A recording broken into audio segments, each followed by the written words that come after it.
Tom was a new immigrant. When he first joined the class, his English was not very good, and he spoke with a heavy accent. He always sat alone in the corner, trying his best not to attract attention. However, that didn't stop others from noticing him. "Hey, listen to the way he talks. So funny." A classmate exaggeratedly mimicked Tom's accent, dragging out the syllables, causing the other kids to burst into laughter. Tom's face turned red. He stammered in broken English, You don't do that." But his anger didn't make them stop. Instead, it became another source of amusement. The kids realized that the more they mimicked him, the angrier he got.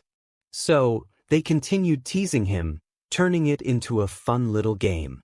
This went on for a few weeks until the teacher noticed what was happening. She sternly scolded the students who had been bullying Tom, and only then did the teasing start to subside. Gradually, Tom adjusted to his new environment. His English improved and he made a few friends. The painful memories of the past seemed to fade away. He thought he had finally become part of the class. A year later, a new student joined the class. His name was Jerry, and his situation was different from Tom's.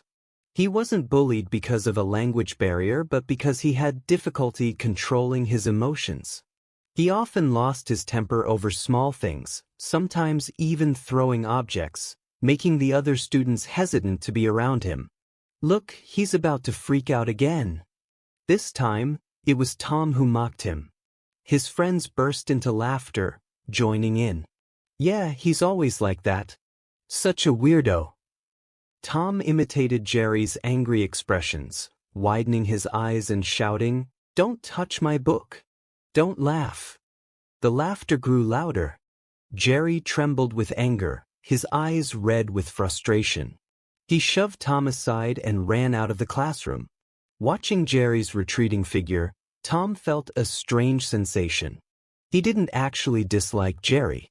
He just found it amusing and thought it made him look cooler in front of his friends.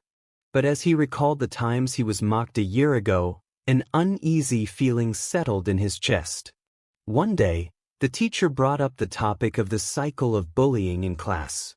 Often, kids who have been bullied before might unknowingly become bullies themselves, she explained. They don't do it because they are naturally cruel, but because they don't want to be the ones getting bullied again.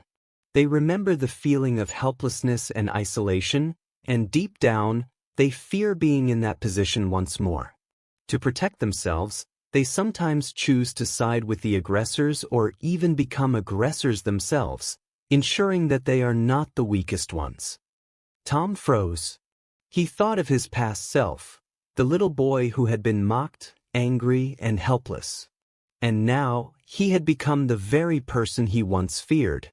After school that day, Tom approached Jerry. "I'm sorry," he said, his voice hesitant. Jerry looked at him in surprise. He hadn't expected an apology. "I was bullied before too," Tom admitted quietly. "I know how bad it feels." Jerry's gaze softened. After a pause, he murmured, "I don't want to keep losing my temper either."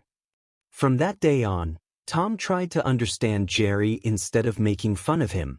He even stepped in when others bullied Jerry. He realized that he didn't need to hurt others to prove he was strong. True strength was found in breaking the cycle. Sometimes, the pain we experience leads us to unknowingly pass that pain on to others. But we have the power to stop and choose kindness instead. Will you be the one to break the cycle?